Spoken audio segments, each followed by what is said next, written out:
if you're a surgeon working 10, 12, or even 14-hour days, you're trying to lose fat, you probably realized it's not that easy. OR cases run long. Meals get skipped or come in the form of leftover lunch brought in by a medical device rep or junk food brought in by staff to share with everybody. Energy crashes, leads to bad choices. And even when you try to eat clean, nothing seems to change. So today, in this episode 2 of the Surgeon Vitality Lab, I'm going to be breaking down how you can lose 10 to 20 pounds over the next 3 to 6 months. Not only lose it, but keep it off. And this is going to be your blueprint where we're going to cover 3 keys to shedding body fat and building muscle, even with your demanding schedule. So these will be the 3 things that you can kind of use as your framework to help you move forward. Why eating clean doesn't guarantee success with boosting energy, shedding body fat that you don't want on your body, and improving your cognitive performance. I'm going to actually go through an example of what we did with an ENT I work with who's lost over 70 pounds. That's right, over 70 pounds, 77 to be exact, in 19 months. And then finally, your action plan. And if you stick around to the end, you'll have a free gift at the end of the video. So make sure you tune in for that. Okay. So first off, why eating clean doesn't always work. And when I say clean, there's a lot of, when people generally say I eat clean, they mean that they're eating lean proteins, they're eating vegetables, they're eating fruits, they're eating healthy fats, they're eating carbohydrates that are fueling their body, not stuff that just rapidly spikes glucose and leads to an energy crash, not ultra processed carbohydrates. But that's, and I'm not saying, I want to make it perfectly clear that eating clean, I'm not saying that's not important. Food quality does matter. However, the problem, one of the biggest problems comes in the form of that if you eat, no matter how clean you eat, if you're eating too much consistently over time, or you're eating at a baseline of what your caloric needs are, meaning like your energy out and energy in, they're equal, then you're not going to see that number on the scale move in your favor. Okay. So what do you do in this scenario? We could also go into a totally different direction, and this would be more on the individual level. But some people that think that they eat clean, and they do at times. That's the part that they leave out. They eat clean at times, but then other times they lose track. And when they lose track, that's when they start, whether it's ultra processed foods or alcohol or whatever, the stuff that we tend to overconsume when we have free reins to consume those foods and liquids, we end up going overboard with. And then we kind of conveniently forget about that. And that's what can lead to the weight gain as well. Right. So but that's a whole different discussion. And it's going to happen more on an individual level with clients that I meet. So just for the sake of this video, we're going to keep it general. We're going to pretend everybody doing a good job eating, clean. So the first mistake is not tracking your calories. Okay. I'm not saying that you need to track forever, but I do believe that you should track, especially if you have not ever tracked your calories, as because this is going to result in a lack of awareness and where you should be at with your total caloric intake. Because I get text messages. I'm hoping right now, I'm going to go back after this video is done and add this photo, I hope.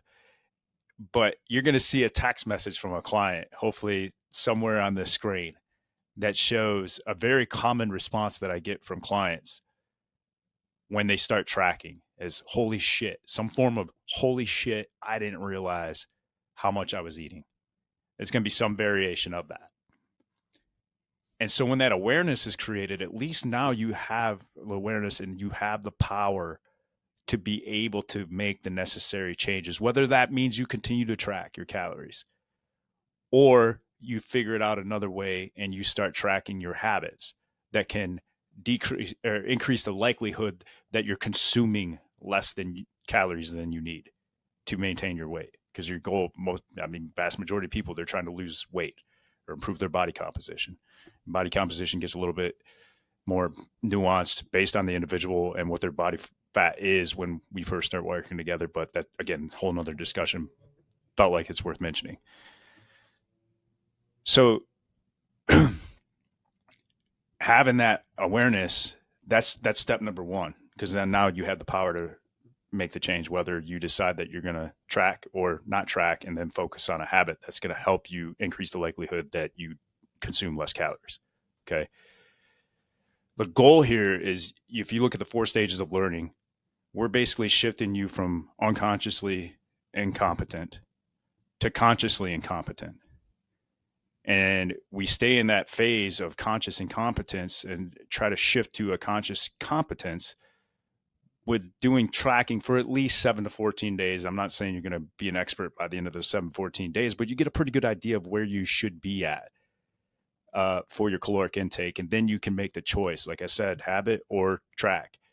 Track, is going to be more precise. It's going to be easier to make adjustments. It's going to be easier to understand where you need to make changes. Okay. But I understand that can also be extremely stressful for some people, especially depending on where you're at with your life currently, the amount of demand that you have for your time, which all of you watching this video, you have a high demand for your time, but your ability to handle the stress of that demand is going to vary from individual to individual. This tracking might be just one additional stressor that you're just not ready for right now, and I totally get that. So you can focus on something that's more habit based. But we're trying to get you to shift into that consciously competent stage to where you're tracking consistently and you're measuring your food. And again, this is just for that 7 to 14 days. The measuring of the food that goes along with that, that's great, because then now you learn how to eyeball portion sizes, right? You're not going to be an expert after 7 to 14 days, but more over time, as you do this more frequently, it empowers you to not only be able to make changes better, but also, like, when you go out to eat with your family, you can better estimate calories when you go out to a restaurant that doesn't have calories listed on a menu. And even if they do, you kind of, put a little asterisk next to that, because who knows how much oil they're adding to whatever they're cooking your food in, or if those portion sizes that they give you are actually like what they measured when they took the initial nutrition information with whatever food item that is, right? So put a little asterisk next to anything that you get nutrition wise from a takeout menu. But that's the goal: move you into from conscious incompetence to consciously competent. Track until your goals are met, or at least you can use the data accumulate from tracking to learn of your shortcomings, which you then can use to focus on habits to build that don't require tracking calories, but allow you to get closer to your goals. Okay. Now we're going to go into the 3 keys here. So first, key number 1, track your calories. We just talked about that, with an emphasis on total calories plus your protein intake, or focus on one habit at a time, as we just talked about. So why tracking? I just hammered why, meaning there's multiple reasons, but the main reason is we're creating awareness first and foremost. Second, it's the best option we have available to measure our day-to-day consumption, which means it makes it easier to make adjustments when the scale isn't moving in the direction we want it to. Or on the flip side, it lets us know we're on the right track, provided that we're doing it correctly, provided that we're consistent with the information that we're putting into whatever app that we're using to track. We're consistent with measuring our portion sizes. So if I get peanut butter and I take a big old glob of peanut butter into a spoon and I say that's 1 tablespoon versus actually measuring out a tablespoon the next time that I do it, I'm not going to get very consistent input right there. Like, I'm not consistent with my measurements. Okay. It's better to be consistent and wrong than inconsistent, because at least if you're consistently wrong and doing the same sizes, you can make adjustments a lot easier. Now, with the tracking, I highly encourage you to be patient. Reassess this every 2 to 3 weeks. So if let's say that you have a BMR of 2,400 calories. So you set your caloric goal at 2,100 calories per day, a 300 calorie per day deficit. Okay. Stick to it. Give it 2 to 3 weeks. See what kind of progress you make, if any. If you're not making progress, maybe drop the calories a little bit. If you are making progress, keep riding that wave. There's no reason to change. Ride that wave as long as you possibly can. and then make the change. Now, there is such thing as dropping your calories too low. And so be conscious of that. That's again, that's a whole nother discussion, another rabbit hole to go down that's going to be beyond the scope of this video, but just be aware of that. If you're working out 5-6 days a week and you're consuming 1,200 calories a day, I hate to break it to you, that's way too low. Even if you're making progress, eventually you're going to hit a plateau. You're going to see poor performance decline. You're going to see, mental and cognitive side effects. You're going to eventually see the scale plateau, maybe even go in the opposite direction. Body's going to break down. Don't drive calories as low as you possibly can. Okay, that's not the goal here. But being in a consistent deficit just beyond baseline of what your basal metabolic rate is, your BMR, consistently doing that over time, that's going to help you make progress. So make sure that you're in that deficit. Now, the scale may not necessarily, like when we go in with weigh-ins. Well, weigh-ins I recommend doing daily. Now, again, I hate to have to stop and keep doing this, but there's nuance here. I understand that. You might be thinking, oh my God, a daily weigh-in, that number stresses me out. Two things with that. One, if it does stress you out that much, then don't do it on a daily basis. Two, if it does stress you out that much, maybe coming to terms, figuring out a healthy way to come to terms with the fact that it's just a number and it doesn't define your identity. And it's just a measure of progress. It's just data. Being able to come to terms with that for the long haul, it's going to be a lot healthier for you mentally than trying to avoid that number. Okay. That may sound harsh, and I get it, but it's the truth. It's not a very good place to be mentally, and everybody's going to have their reasons for why that number may have meaning to them. But letting go of whatever happened in your past that made that number become a huge stressor to you, that's going to be something that you're going to want to explore down the road. But anyway, do daily weigh-ins. Do it under the same conditions. Wake up in the morning, urinate, weigh yourself nude. That way you'll have the same consistent conditions every single day. People that sometimes weigh themselves first thing in the morning, and then the next day they wait until, when they get home from work, you're going to see major fluctuations there. It's going to cause a lot of stress. Make the conditions as consistent as you possibly can. Okay. Chronic stress levels. High levels of inflammation can cause water retention, which masks waste loss. If you've had a higher carbohydrate day the day previously, then glycogen levels are going to be higher, which is going to lead to greater water retention. Poor sleep, consistency with time of day and conditions, which I just touched on, all that stuff matters, and it can impact your day-to-day fluctuations and scale weight. So don't stress. Look at trends over time. That's why I say, analyze this every 2 to 3 weeks and make adjustments if you need to. And if you're making progress, don't make any adjustments. Just keep riding that wave. I mean, realistically, if you're doing like a pound a week, like you're kicking some serious ass. Don't stress.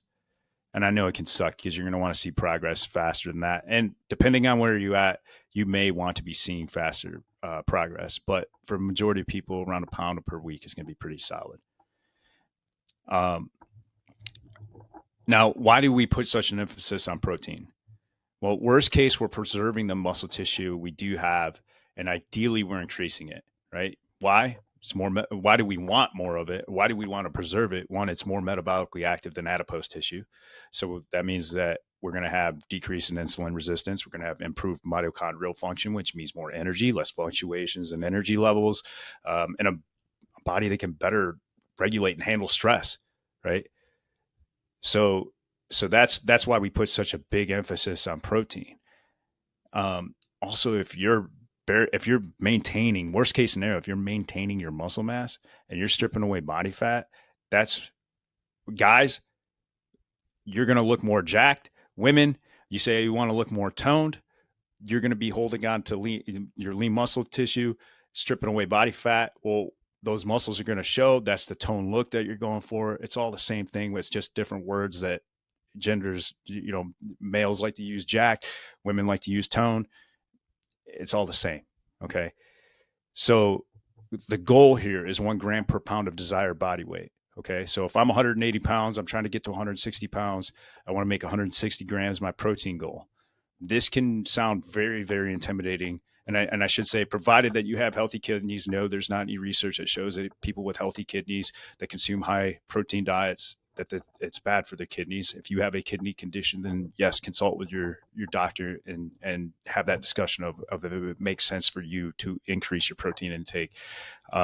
Again, beyond the scope of this video. But if you have healthy kidneys, you're good. Target body weight 1 gram per day, or 1 gram per pound per day. So 100. The example I just used, I'm shooting for 160 grams of protein, right?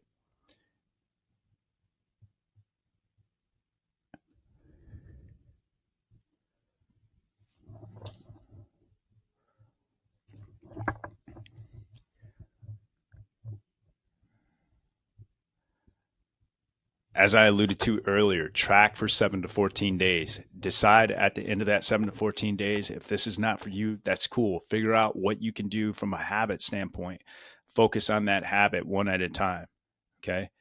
When we're looking at a habit, and if you're good with tracking, then keep doing it. But when we're looking at a habit, we look at two things. One, we look at the physiological impact, and two, we look at the confidence scale. Physiologic impact helps you manage your expectations.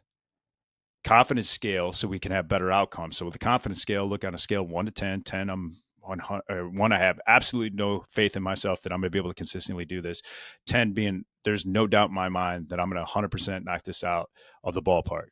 Okay. We're shooting for 8s or higher as far as our confidence goes on the confidence scale. And if it's not an 8 or higher, then we don't mess with it. So for example, let's take a look. I make a habit. I'm going to get at least 35 grams of protein with every meal. Okay. Or I can meditate for 5 minutes first thing when I wake up every morning. If we look at physiological impact, at least in the short term, that 35 grams of protein with every meal is going to have a greater physiological impact than me meditating for 5 minutes first thing and when I wake up, as far as like if weight loss is my goal. Okay. Now, if we look at the confidence scale, I wouldn't necessarily say this is an either or. If I'm looking at these two things here, and I look at the confidence scale and I say my confidence is at a 5 for 35 grams of protein, but I'm at a 9 that I can do 5 minutes of meditation first thing when I wake up, I wouldn't necessarily say that's how you would take the approach here. I would take a look at the confidence scale based on whatever habit you choose. So let's go back to 35 grams since we determined that it's greater physiologic impact, 35 grams of protein with every meal. Let's say that my confidence that I can do that is at a 6. Then I say, okay, let's modify that. How about 25 grams? 25 grams, I'm at a 9 that I could do that. That comes out. I eat 3 meals a day. That comes out to 75 grams of protein. And I have a couple snacks. So that's 75 grams of protein per day. We'll get into the snacks part in a second. Like 75. If I'm trying to hit 160, 75 is pretty low. It's not even half.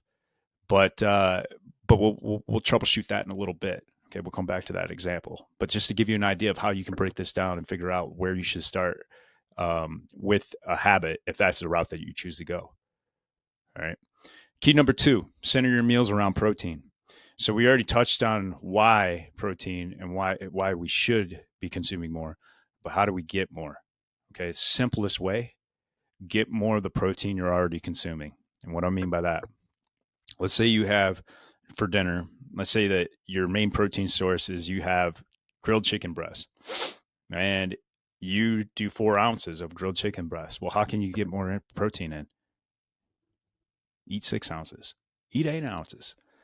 Depends on what your needs are for the day. But the simplest way to get more protein is consume more of the protein that you're already consuming. Now, if you're having 2 protein bars a day, I wouldn't say go ahead and get 4 protein bars a day. I want to try to get as much uh, food to its closest natural form as we can possibly consume. So when it comes to proteins, we're talking about animal protein. If you stay away from animal protein, you're more plant based. So you're looking at soy, um, things of that nature. So focus on getting more of what you're already consuming. Then you can look at other options. So David bars, I'm a big fan of those. Shakes, so like the Nuri protein shakes, 150 calories, 30 grams of protein per can. It's pretty solid. You got various jerky, beef, turkey, chicken jerky that you can do. Greek or Icelandic yogurt, cottage cheese. Go ahead and add some berries in there for some extra fiber. So basically, the way that you figure out what you need to do for breaking up your protein into each meal is divide the target body weight number. So we were going to go for 160 pounds earlier, divided by the number of meals per day, and that's how much per meal you're aiming for. Now, if the number's too low, divided by the number of meals, then you can add snacks, or you can add more protein to those meals. So, for example, let's say, so I got 160. I'm having 3 meals a day. Let's say that I'm going to do 50 grams of protein per meal. Okay, so that puts me at 150. I'm 10 grams short. Well, I could easily just add a little bit more protein to those meals, right? And meet my 160 gram per day target. Or let's say that I'm only getting 40 grams at those meals, so I'm at 120, and I need to make up that 40 grams with some snacks. So I decided, okay, I'm going to do the protein shake. I'm going to do a pint of raspberries, and I'm going to do a beef jerky stick. A pint of raspberries, I'm just throwing that in there just to get some added fiber into the mix. And I'm still meeting, I'm still staying. I know I can have those and still be underneath my caloric intake for the day. Then we're all business, right? We're all good. Now, you also might be thinking, but Mike, I've heard that you can't process more than 20 grams of protein per meal, or 25 grams, or whatever it was that got started 20 plus years ago.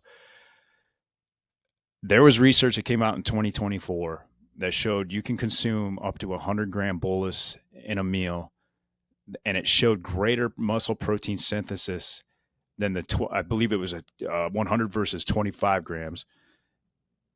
Greater muscle protein synthesis for a 12-hour time frame and very little oxidation, as despite consuming that amount of protein.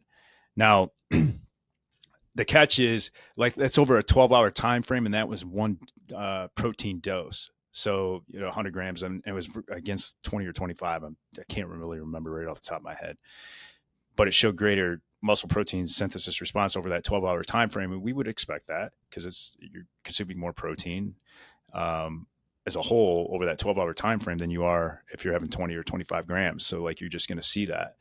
So that's not saying I'm encouraging you to consume 100 grams in a meal, but I'm just sharing that to illustrate, one, to put you at ease so you don't have to worry about, like, oh, am I consuming too much protein in a meal? But two, also show you that there's a number of different ways that you can do this and still be effective. Okay. Key number 3, automate your nutrition. Here's what I mean by that. You can either fully automate it or use a hybrid approach. And a lot of my clients, what they end up doing is using a hybrid approach. So here's what you do. You set up a subscription to a meal delivery service. Get your meals delivered weekly. Highly recommend MegaFit meals. Been using them for probably 4 years now. Phenomenal customer service. I've had exactly one order where one meal got delivered. I was getting 16 meals a week delivered, and they accidentally sent me 17. And it was the 17th one wasn't one that I ordered, but boohoo, I got a free meal. Not a big deal. I've used other companies that have routinely screwed up multiple times per week, or multiple times per month rather. And MegaFit meals by far, taste, protein amount, quality of the food. They do a phenomenal job. So that's who I recommend. I get no financial kickback from that recommendation, by the way. So just letting you know. Then step number 2 is meal prep, 1 to 2 meals per week in bulk that you can put away in glass containers. So you could do like an egg white scramble. You could do chili. You could do like a Greek yogurt mash or Icelandic yogurt mash, where you take berries and nuts or whatever it is that you want to make around your yogurt and mash, stir that up, put it in the glass container. Boom, you got you got your protein that you can take with you to work, put it in the fridge. It'll take you a couple minutes to eat. No big deal. So having those bulk meals that you can prep, um, take a couple hours, or probably not even a couple hours, maybe less than that, for sure less than that. But do like 1 to 2 a week, and then you're prepared for when you go to work or whatever it is that you're going to take that meal with you.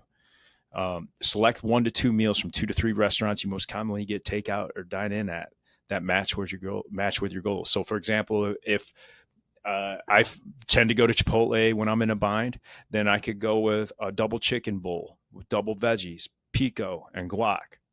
Massive amount. That's probably 65-ish grams of protein right there that I just got, with some vegetables, and some healthy fats from the avocado with the guac. Okay, I'm winning. There's a restaurant. I'm in Ann Arbor, Michigan, Zingerman's Roadhouse. Occasionally, my wife and I and my daughter, we get takeout from there. So I'll get a kale and pine nut salad with grilled chicken.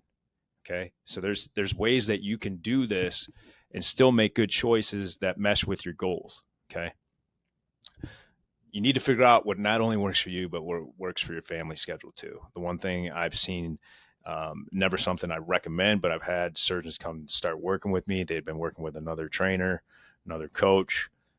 They give them nutrition advice, whether they're doing intermittent fasting or something else that they're doing, where they basically end up isolated from their families, and dinners become non-existent with their families. They're awkward and they're at the table and they're not eating. Like, don't do that. You don't have to do that. I know how hard you all work. I know how busy you all are. Any opportunity you get to be with your family and enjoy that time, please do so. Do not, isolate yourself like that just because of your nutrition, because it's not necessary. Okay. Now, again, I hope this um, editing with inserting a picture works here, because now we're going to cover a case of an actual surgeon I work with, Dr. Brown, 55-year-old ENT. In January of 2024, he was 313 pounds, and he made a 50-pound weight loss goal for 2024. Since then, he's lost 77 pounds without any GIP or GLP-1 agonist medication. Now, I don't say that to sit there on a moral high horse and look down from the tower upon everybody. That's not the goal. I don't care if you use medication to help you with your weight loss. If it makes sense for you and it helps you live a better quality of life, then that's the team I'm on. I'm on team you. Whatever leads to a better quality of life for you.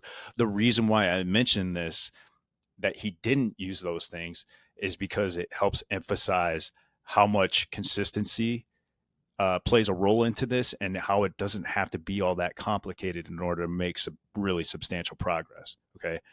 Worth saying, he was working out 5 to 7 days a week. Okay. Not super extensive. None of his workouts were over an hour long. Okay.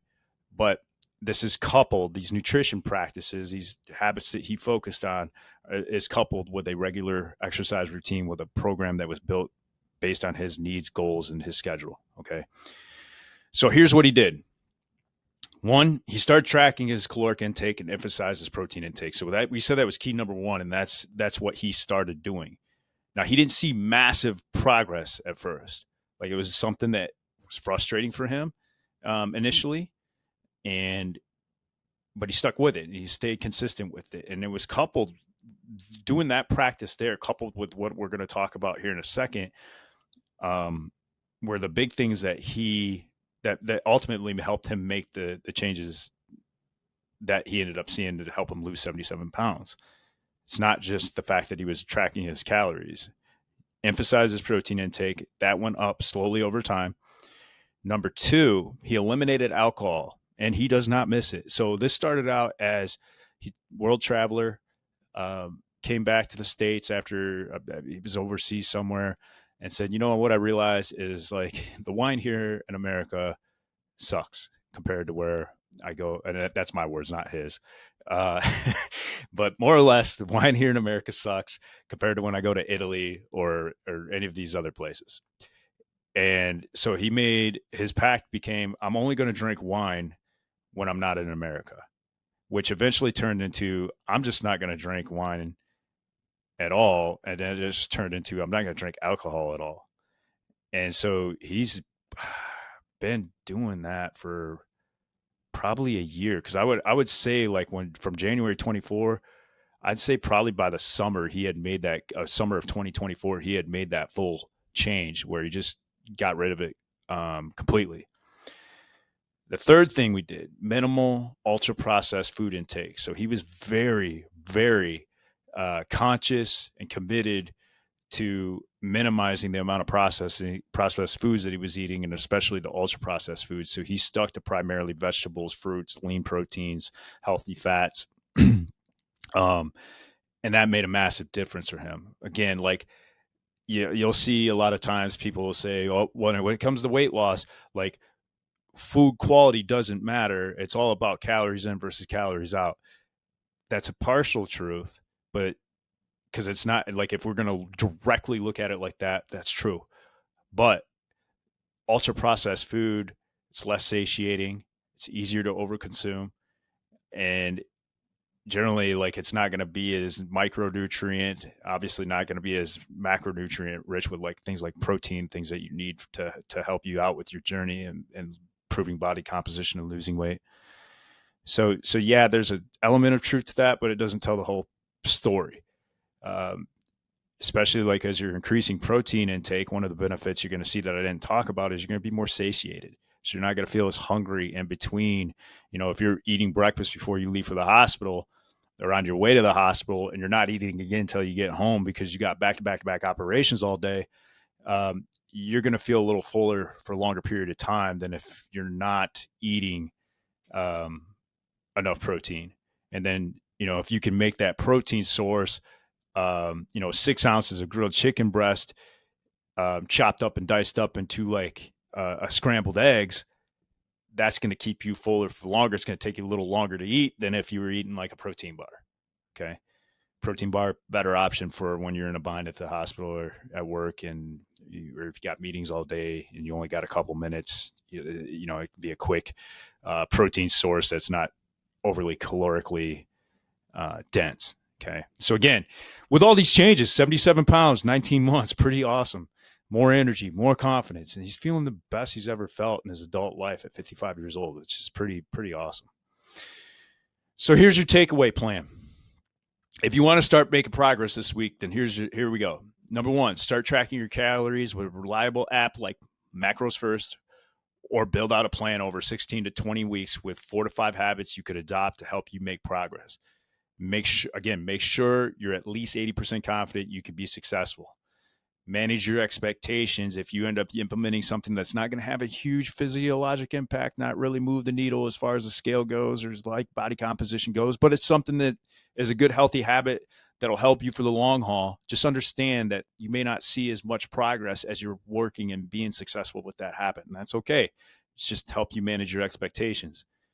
Number two, increase your protein intake by building your meals around a protein source and prepare with protein-rich snacks around the home and at work.